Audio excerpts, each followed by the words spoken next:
Hello students, I welcome you in the new class of class 9 Social Science, History and the chapter reading Russian Revolution and the Socialism in Europe.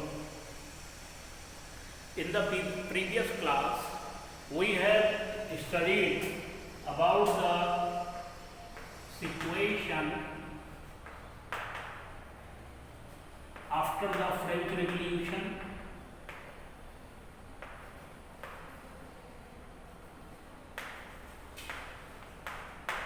and different ideologies of liberals, radical and conservatives. Liberals wanted to change the society and the political system, but they were not democrats. They were not favor of the universal adult franchise and right to vote for the women. Radicals were the favor to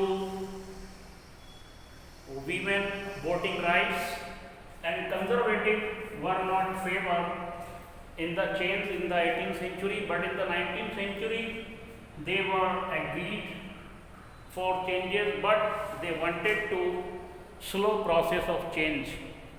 They did not want to dramatical change in the society and the political form. Now, socialism, industrial society and social change. Industrial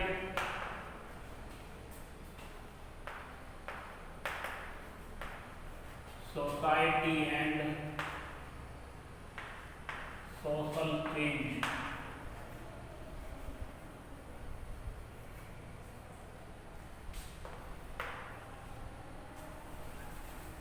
industrial society कैसे बनी और किस तरीके से society में change आने लगा था.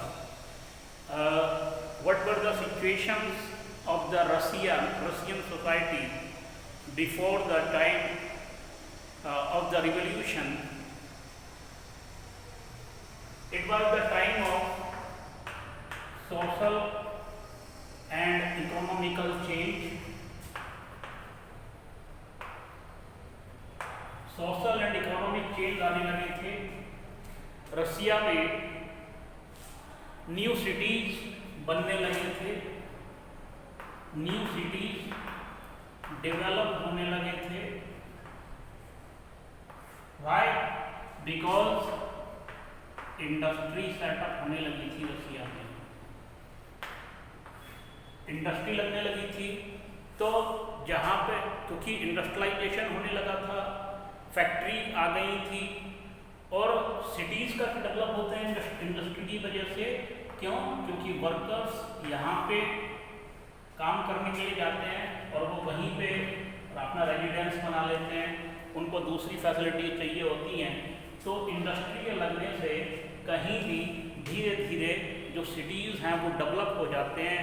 इसका सबसे अच्छा एग्जाम्पल है Jamshedpur in India.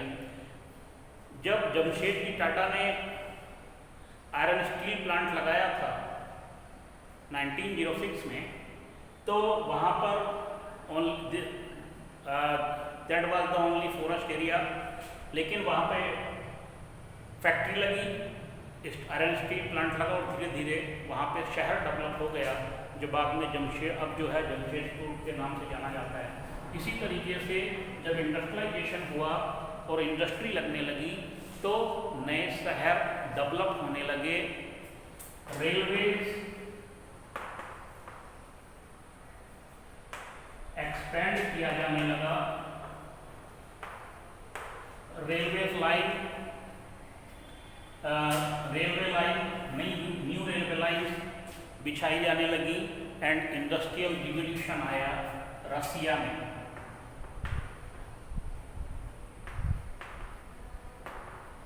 Industrial revolution.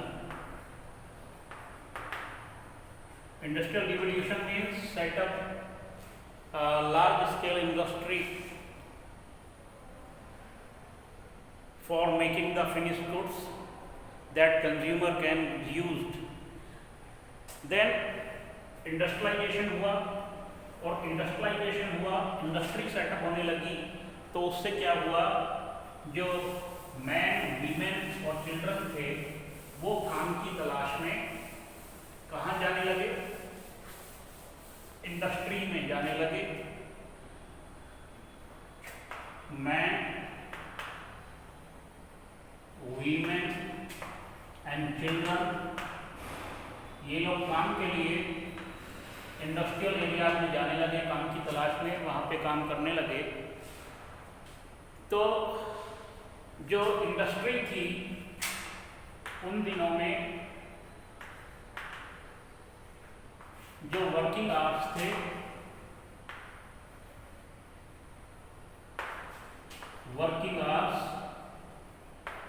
वो लॉन्ग थे, एंड वेज जो थी वो लो थी। लो वेज पे काम करने के लिए मजबूर होना पड़ता था। वेज पुअर थी, वेज माने मजदूरी, काम करने के बाद जो पैसा मिलता है वो मजदूरी कम थी, और वर्किंग आवर्स लंबे थे, 15 घंटे, 12 घंटे, 13 घंटे। अनएम्प्लॉयमेंट वाज कॉमन, अनएम्प्लॉयमेंट उन दिनों कॉमन था, बेरोजगारी थी, particularly during the times of low demand for industrial goods, खासतौर से तब जब इंडस्ट्रियल गुड्स की डिमांड कम हो जाया करती थी, और यहाँ पे हाउसिंग और सैनिटेशन की प्रॉब्लम थी। हाउसिंग एंड सैनिटेशन की प्रॉब्लम थी। लोगों को रहने के लिए, जो वर्कर्स थे उनको रहने के लिए रूम, मकान नहीं मिल पाते थे, और गंदगी बहुत थी, साफ सफाई थी नहीं। ऐसे हालात में जो इंडस्ट्रियल वर्कर थे वो काम करने के लिए मजबूर थे, और उस टाइम जो इंडस्ट्री थी रसिया में वो इंडस्ट्रियलिस्ट के पास थी, यानी कि जो इंडस्ट्री थी वो प्राइवेट प्रॉपर्टी थी। जो इंडिविजुअल इंडस्ट्रियलिस्ट थे वो इंडस्ट्री के मालिक हुआ करते थे, और ये जो प्रॉपर्टी ओनर्स थे ये लोगों को काम दिया करते थे, और जो इंडस्ट्रियल वेंचर थे, जो इंडस्ट्रियलिस्ट थे, ओनर थे, उनका तो डेवलपमेंट हो रहा था, वो तो प्रॉफिट कमा रहे थे इंडस्ट्री की वजह से, लेकिन जो वर्कर्स थे, workers condition was miserable in the Russia. लेकिन वर्कर्स की जो कंडीशन थी वो रसिया में ज़्यादा अच्छी थी नहीं।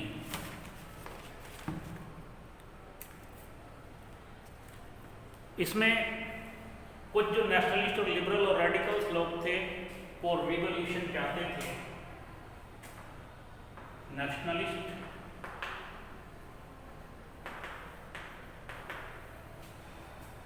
रेडिकल एंड लिबरल, वो क्या चाहते थे? रिवॉल्यूशन, क्रांति लाना चाहते थे, सडन चेंज, क्रांति लाना चाहते थे। क्यों? क्योंकि यूरोप के दूसरे देशों में ऐसे रिवॉल्यूशन हो चुके थे, जैसे फ्रांस में, इटली में, जर्मनी में ऐसे रिवॉल्यूशन हो चुके थे। तो ये जो लोग थे ये क्या चाहते थे? क्योंकि फ्रेंच रिवॉल्यूशन हुआ, ऐसा ही इटली में हुआ था, ऐसा ही जर्मनी में भी हुआ था। यहाँ पे क्या हुए थे? रिवॉल्यूशन हुए थे, क्रांति हुई थी। कौन सी क्रांति हुई थी? Sudden change, dramatic change in the political and economic system and the social status. ठीक है। तो जैसे इटली में एक गैरिबाल्डी हुए, मैकेंजी हुए, इन्होंने क्या किया था? ये रिवॉल्यूशनरीज, ये क्रांतिकारी लोग थे, रिवॉल्यूशनरी थे, जिनकी वजह से इटली में रिवॉल्यूशन आया था, ऐसे ही जर्मनी में बिस्मार्क थे जिनकी वजह से रिवॉल्यूशन आया। तो ये जो लोग थे रसिया के, जो नेशनलिस्ट लोग थे, नेशनलिस्ट को हिंदी में कहते हैं राष्ट्रवादी। राष्ट्रवादी मीन्स जिसके लिए देश ही सर्वोपरि हो और वो देश के लिए कुछ भी करने को तैयार हो, नेशनलिस्ट। इसमें नेशनलिस्ट थे, लिबरल थे एंड कौन थे, रेडिकल। ये जो लोग थे वो रसिया में भी रिवॉल्यूशन लाना चाहते थे। Now socialism come in Europe. अब सोशलिज्म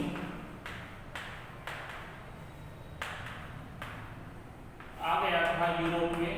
सोशलिज्म जो आइडियोलॉजी थी, विचारधारा थी, वो आ गई थी। और सोशलिज्म में क्या होता है कि जो भी सोशलिस्ट लोग होते हैं, इस आइडियोलॉजी को मानने वाले लोग होते हैं, were against the private property.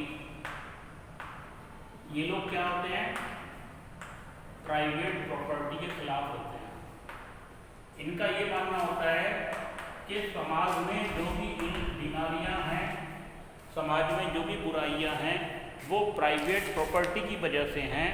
अगर प्राइवेट प्रॉपर्टी ख़त्म हो जाए, ये सिस्टम ख़त्म हो जाए प्राइवेट प्रॉपर्टी का, तो फिर क्या होगा, समाज से सारी बुराइयां ख़त्म हो जाए। क्लियर? इसी में एक न्यू आइडियाज आए। तो जो इंडस्ट्रियलिस्ट थे, सोशल उस टाइम क्या था,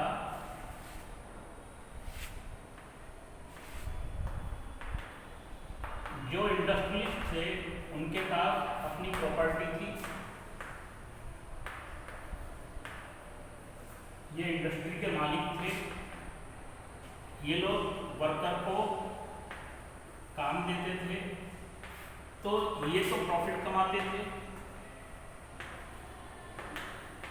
इनका प्रोग्रेस होती जा रही थी और वर्कर की कंडीशन में कोई इंप्रूवमेंट नहीं था।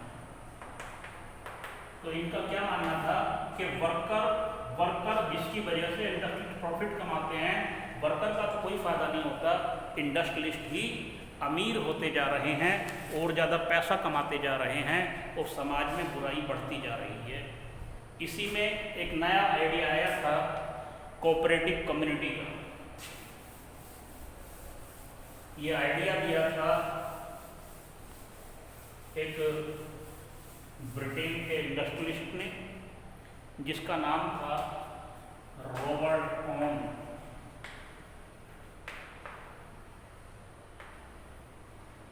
इन्होंने कहा कि जो इंडस्ट्री है वो कोऑपरेटिव सेक्टर में होनी चाहिए। कोऑपरेटिव सेक्टर क्या होता है, इस बात को समझिए। कोऑपरेटिव का मतलब होता है सहकारिता। सहकारिता का मतलब क्या है कि इंडस्ट्री को रॉ मटेरियल देने वाले जो एग्रोबेस इंडस्ट्री है, जैसे कॉटन इंडस्ट्री है, शुगर इंडस्ट्री है, तो जो रॉ मटेरियल प्रोड्यूस करते हैं, जो फार्मर हैं,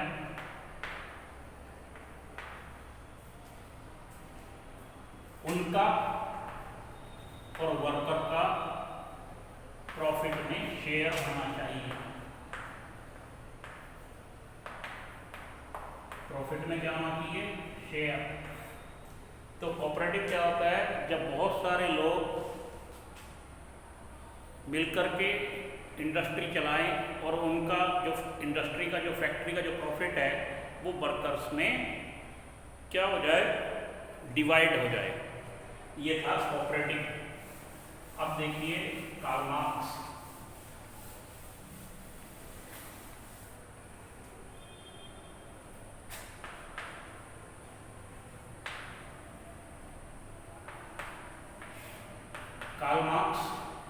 कार्ल मार्क्स ने बुक लिखी थी दास कैपिटल। बहुत फेमस बुक है कार्ल मार्क्स की। और आपने एक सुना होगा, इंडिया में communist party of India Marxist का मतलब जो कार्ल मार्क्स की आइडियोलॉजी को मानती है, उसकी आइडियोलॉजी पे चलती है। तो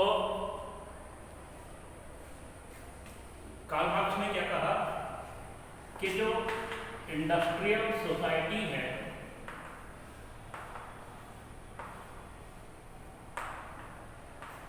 इंडस्ट्रियल सोसाइटी है, इसमें कौन है? कैपिटलिस्ट हैं, पूंजीपति लोग हैं, ठीक है। तो ये लोग क्या करते हैं, जो कैपिटलिस्ट हैं वो किसकी वजह से प्रॉफिट कमा रहे हैं? वर्कर्स की।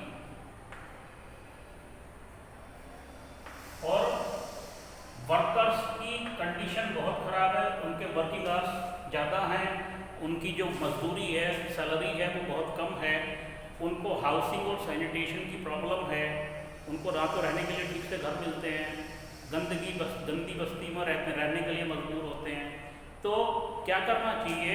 वर्कर्स को